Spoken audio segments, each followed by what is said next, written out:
The outbreak of war in 1939 changed the world and certainly the United States forever. It brought ever-increasing technology to the battlefield and created a near-permanent arms race, as a failure to maintain technological parity meant probable defeat in war, and potentially hostile nations were always a threat to out-innovate. The war catapulted the U.S. from a historically isolationist country to the world's leading superpower, and with it emerged an enormous military-industrial complex. The victorious Allies won the war for numerous reasons, the largest of which, however, was the ability to simply outproduce the Axis powers. Even Allied nations marveled at just how much of everything U.S. service members possessed. While individual battles may have witnessed supply shortages, there were always resupplies on the way, in contrast to Germany and Japan that saw their economies fail to maintain the required production of war material and even basic provisions. The total war approach that included the mobilization of the vast majority of American industry made the material superiority possible, and was delivered largely by non-defense oriented companies. Inland Manufacturing was one such company and completely transitioned to a wartime footing, producing vast amounts of products vital to the war effort. While Inland provided a necessary service to the country, the question was the transition to war and then back to peace financially profitable to the company. While this question is to the benefit of the company of close government cooperation has somewhat changed in the latter half of the 20th century with continued development of mammoth defense companies, the question still remains. Aside from providing a service to the country, is it beneficial to partner with the government in the manufacture of goods, especially when those goods will likely only be purchased by the government for a short period of time, basically during wartime? Such a question became very relevant during the COVID-19 response, as companies converted workspace and tooling to assist in the manufacture of masks, sanitizing alcohol, respirators, and other CDC recommended items. While most of those items will continue to be of at least some use in the future, certainly the demand will shrink, forcing most companies to go back to their original production lines. Furthermore, as the economy is in a potential recession coupled with the threat of food shortages, oil and gas shortages, potential power outages, high inflation, and soaring debt, should companies be hesitant in providing such services to the country or to the government in the near future if it is deemed to be needed, or is it better for companies to focus their activities on the consumer and their main money supply?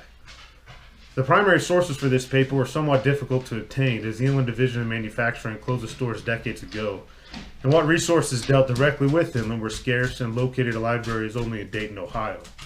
However, some very valuable resources did surface dealing with the overarching situation. The research for this paper focused largely on the production of the M1 carbine and how that manufacturing cycle was accomplished by the company. This here is an example of the M1 carbine that was produced in 1944 for the war effort. The paratrooper carbine, not the actual original carbine that Inland was producing. There were numerous sources associated with the development of the M1 carbine by Winchester Firearms, the greatest of which was written and organized by the eminent M1 carbine historian Larry Ruth in his Essential War Baby, and also his M1 carbine design, development, and production. Additional works by Leroy Thompson and Craig Reich similarly proved insightful. The individual considered to be instrumental to the development of the carbine and primarily a short-stroke piston gas system, David Carbine Williams, was covered largely by North Carolina historical and museum information, as well as the 1952 movie Carbine Williams starring Jimmy Stewart that I highly recommend. Information regarding the Inland Division of Manufacturing of General Motors is largely relegated to the company information data, which is quite lacking in details and financials. However, there are some historical records available directly from the company, and a detailed history provided by David Jackson. The most insightful and probably most significant work for this specific topic came from the memoirs of Alfred Sloan, who served as the president and CEO of General Motors from 1923 until 1946.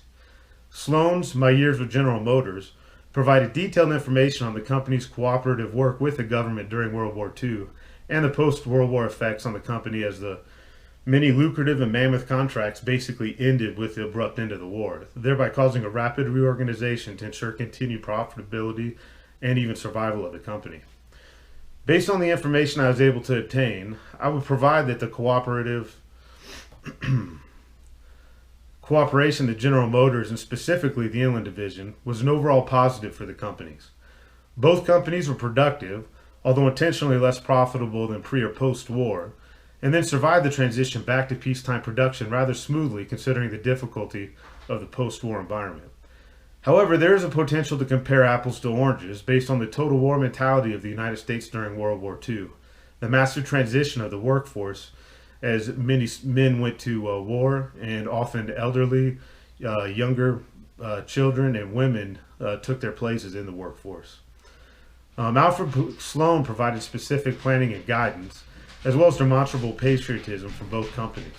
Without Sloan, the mentality of the company may have differed greatly, and the company's successes as well. Furthermore, the continued government cooperation by General Motors, beginning with World War I, likely influenced that decision making, as well as the government's approach to the companies. The choice by Sloan to return excess profits to the government as production for certain contracts became more efficient certainly brought favor with the War Production Board for future activities as well. Furthermore, the post-World War II economy was one ready to grow rapidly, fertile for investment and profit. The cooperation in World War II from Inland definitely benefited the company.